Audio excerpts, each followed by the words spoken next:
Okay, good morning, everybody. Hope everybody's well. Happy Tuesday. Those that are here live. For those that are here, whenever you're here, thanks so much for joining us. We've been talking about this idea of honor. We're trying to get underneath it because it is really the driving point of our lives. When we talk about the actions that we do, really it's through a prism of zeal and discipline, knowing when to push, when to say yes, knowing when to say no. But that only gets us to drive the car better. It doesn't get us to figure out where we're going. Where we're going really is more connected to our honor. In the world of the spirituality, this is really connected to the idea of Jacob, the idea of Torah, the idea of direction, beauty. It's all about where are my eyes focused? Where am I heading towards? I could have all the energy in the world, but if I'm putting it in the wrong direction, it could be a huge problem. And the reason why this is so critical for us to spend time on is because even if we're off by a little bit over the course of our lives, that can really be off. You take off and you're just a few, degrees in the wrong direction, and you fly across the United States of America. You could be wanting to go to Seattle. You could end up in Los Angeles. It's not a big deal when you take off from JFK, but it is a big deal when you cross your whole life. So in our lives, we're constantly grappling with this, but this is sort of the work that we're doing, is trying to really get this down so that I'm fully aligned. And what we did yesterday was this idea that it's not just what we do in ourselves, it's what we do in other people. Now, this is the beginning of living life in a deeper level. I do this a lot when I work with CEOs and companies. A lot of times when I'm in a company and I see a company is not achieving the success that it can achieve, what I believe personally is the reason is because they're not playing at a deep enough level.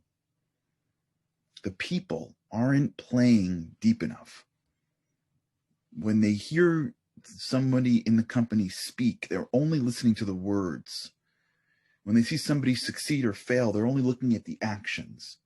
When there is a interpersonal conflict, they're only looking at what's being said or not said. They're not playing at a deeper level, and the level of traits and values and virtues where you can live at, where you can see something deeper in somebody else, where you can see problems that may take place, where people are not insensitive, they're insecure, where people aren't necessarily negligent or they're not malicious, they're hurt, or they're not being heard. The person who's at the top isn't trying to not pay attention to your needs. He or she may not have that in their radar because they're focusing on something else. But we get lost in this world of what people say and do as a way in which I judge them, and not who they are. And that clouds our eyesight. Yesterday, we spoke about this idea of even me growing up. How many teachers did I have in my life that just saw a kid that just couldn't sit and study and did not do well at certain subjects and just sort of assumed that they didn't know what else I was valuable for. Incredible how many times this happens. And those few that did, my mom and others, but the few teachers and principals along the way, what that did for me, because somebody saw me. How many people are out there that are waiting to be seen? So why does this happen for? How come we can't see each other? So there's a great, interesting piece that I read about eyesight, spiritual eyesight. I believe it's a Talmud that teaches us that when we take big steps, now this is a very cryptic message, so I want to state it and then unpack it with you.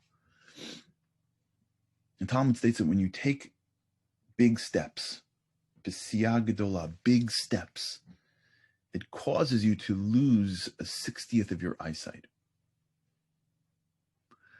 And you get it back when you look into the Kiddush wine on Friday night. It's just not operating on a physical level. They're not dealing in the world of optometry here. When a person takes big steps, he loses a piece of his eyesight. But when he looks down at the Kiddush cup on Friday night, he gains a piece of that back. What's the lesson that I think the Talmud is trying to teach us? That the reason why we can't see with our spiritual eyes is because we're running too fast. Life is too fast. We're moving too fast. And when we slow down, there's plenty of things that are going to distract us to move us faster. When you sit with somebody and you're talking to them and their eyes start like darting around the room, it's because their brain is moving too fast. They've been conditioned to being stimulated too quickly. I told you where I sat with the head of a major advertising firm once. I was doing interviews on my podcast back in previous podcast iterations. And she said that today, and advertisers do this for a living. This is what they track people's attention spans for a living, right? When you're doing an ad, if your ad is beyond someone's attention span, the ad is less effective. And I was explaining to her, like, what is it? And she said to me, like, today people's attention span is around the same attention span as goldfish. It's like when you're looking at it, it's like 4 seconds. I'm like, are you out of your mind? She's like, yeah, it's like 4 or 5 seconds. Now, of course, like, in different contexts. But there's a certain speed in which my brain needs things.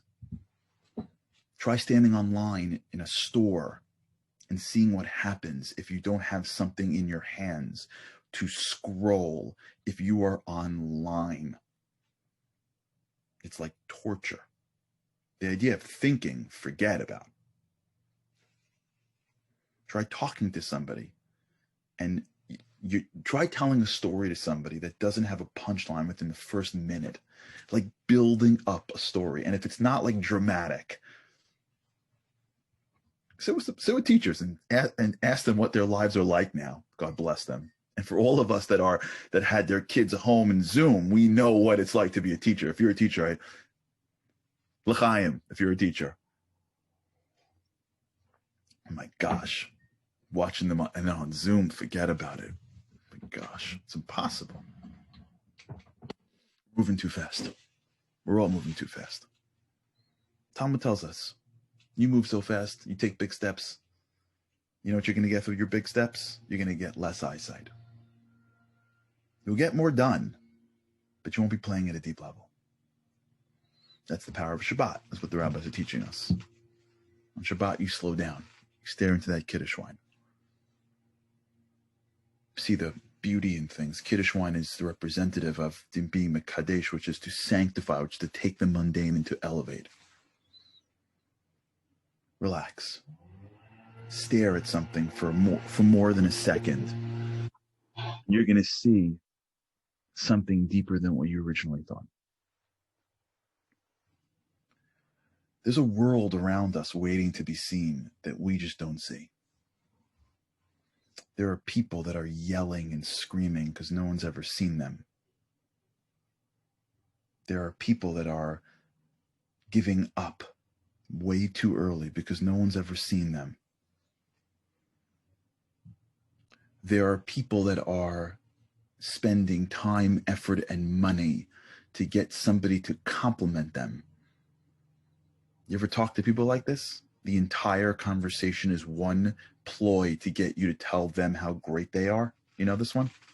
They tell stories that are just designed. They don't even realize it. They're just trying to get somebody to say that they're doing good. It's because no one's ever really seen them. And when you don't see people, there's a lack in their soul. They're thirsty.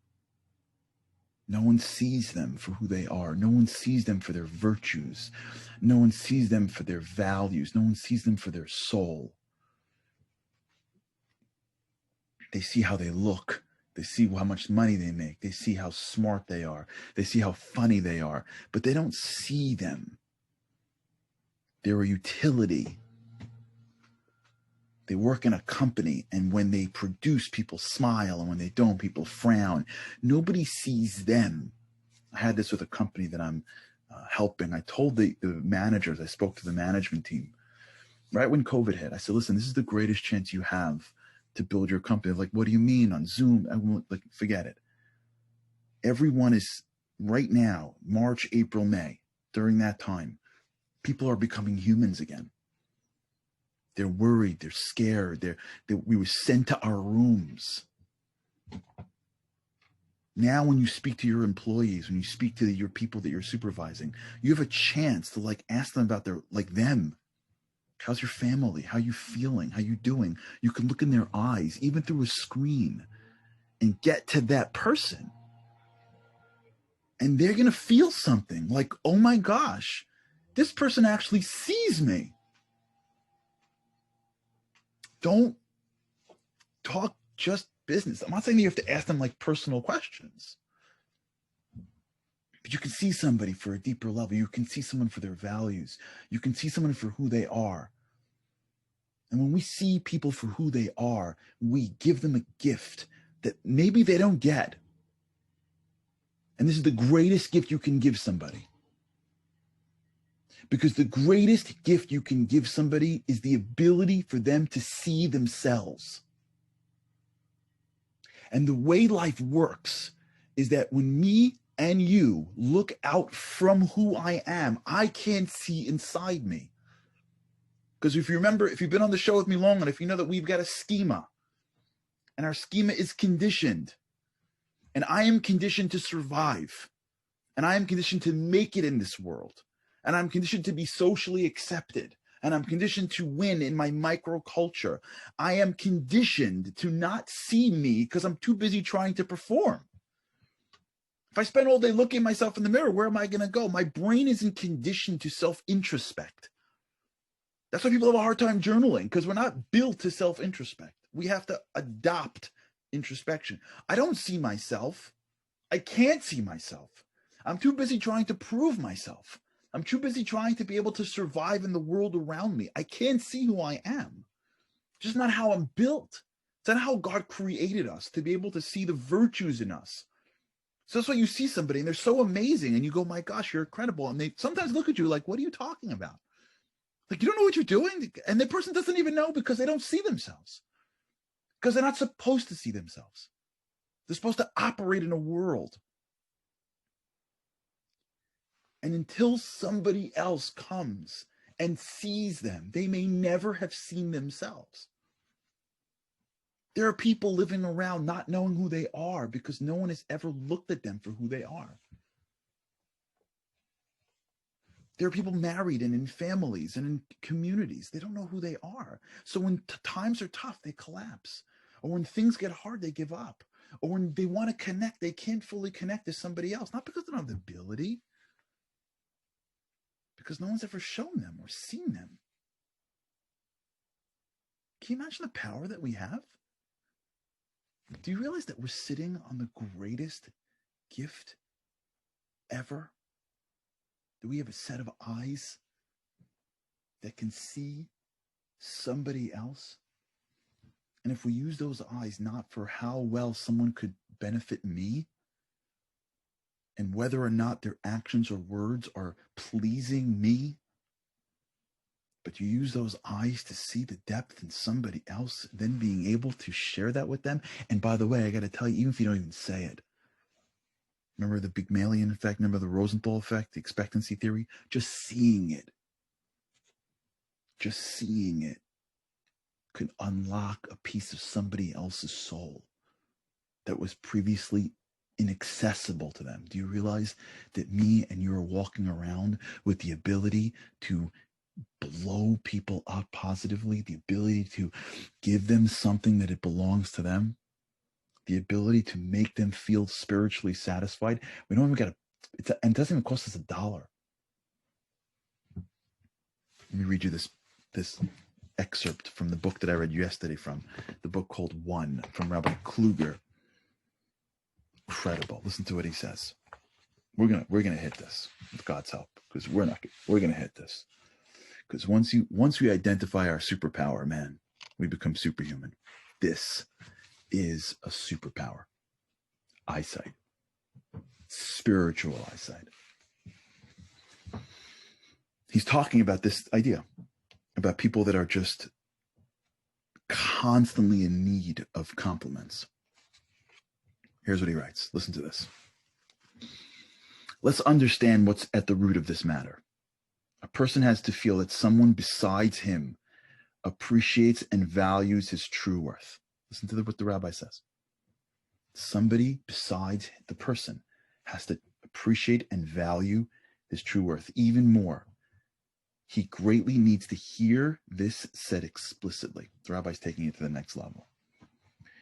There is certainly no lack of people around him who shower him with compliments.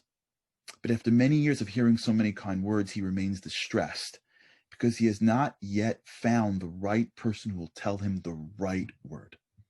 You're amazing. You're wonderful. You're great. You look gorgeous. You're so smart. That's not what I'm talking about. That's not what he's talking about. Virtues.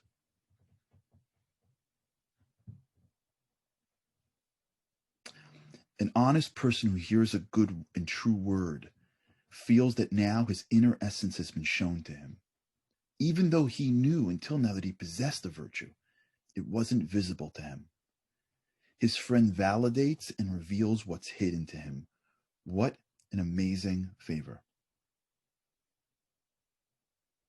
Such praise, he speaks in a different way, has the power to reveal an inner portion of his soul. What we can do with our eyesight, by being able to slow down for a few minutes and just look at the people around us in our lives. Just slow down. Because at the end of the day, we're not more successful because we're going 100 miles an hour. I hope nobody thinks that. I hope nobody really believes that we're more successful because we're flying. We just get more stuff done, but the stuff that we get done is superficial. What one conversation can do with a client or with a parent or with a kid that's real compared to hundreds that are just sort of like running through life. But what we can do by slowing down is that we can start to look for the virtues in other people. We can start to understand them. We can start to appreciate them. We can see things in people that they can't see things in themselves. And it'll shock us because, of course, we assume that if I see it, then you know it. But it's not true. It's not how it works. Because think of it for your own self. How many parts of yourself that you never fully appreciate until somebody brought it out in you? This is the power of a parent. This is the power of a friend. This is the power of a teacher. It's not a subject. It's not helping you get life done. The power of somebody that we're close to, our power to them is not helping them through life. Our power is identifying for them who they are and pouring into their soul until their soul is so full that they feel this confidence that they don't need to do things or say things or act in ways that is trying to get people to look at them. They can do things that are right. They can do things that are noble. They can do things that are great because they feel full. That's honor. Who is honored? One who honors others, Pirkei Avos tells us. What is real honor? Who is a person of real honor? Somebody who takes the superpower and uses it to make everyone around them feel more honored. That's what we can do. That's the power that we have. Think about that for a second. Just think about the power that me and you possess. That we have the ability to look at other people around us and give them a piece of their soul. It was always there, reveal to them a piece of their soul. We have the ability through our eyes and our mouth and our intention to unlock people's essence. That is insane. That's insane. And it's free. Can you imagine? If I said right now that if I would give if God would give me, all of us, a credit card that was unlimited, it was on God's account, what would we do with it? So first we'd swipe some stuff for ourselves. We'd buy new houses, new cars, whatever, fly to Israel, whatever. After a while, like, how much money can you spend? What would you do next?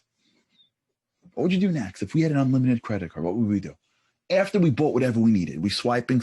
Oh, we do? We probably go to the local soup kitchen, swipe on me. Walk around to poor people, swipe on me. No, we wouldn't go to nonprofits and go, what do you need to do to fill the budget? Swipe on me. It's unlimited. We would go around and take a card that God gave us that was an unlimited amount of money and go make people's lives better. God is giving us a credit card. It's called our eyes and our mouth. It's unlimited. We get to use it for as long as our eyes open up and our mouth works. And we can go around all day, swipe, and use it to bring out the best in each other. Can you imagine? All right, we'll talk about this a little bit more tomorrow. We'll keep at it because there's another twist to this we'll get. For today, let's think about this. Let's try it. Let's try it today. Let's try it. Look at one person in your life. Don't be weird about it because it's going to freak them out. Look at one person in your life. See a virtue and identify it for them. Not like in a weird way, just casually. As we get here, my gosh, if we can do this, can you imagine if we live this way? I'm just thinking about it now. Can you imagine if me and you live this way? Wake up every morning and go to bed every night, and we're just slowly giving people the breath to become great. Can you imagine the impact of what one life could be if it's spent making other people so great? It starts with our eyes. It starts with our honor. All right. Have an incredible day, everybody. We're late. It's past 9:20. Have a great day. Cannot wait to speak to you again tomorrow. We got a lot more to talk about this. We're almost done, but not yet. Okay. Have an awesome day with God's help. Can't wait to see you again tomorrow.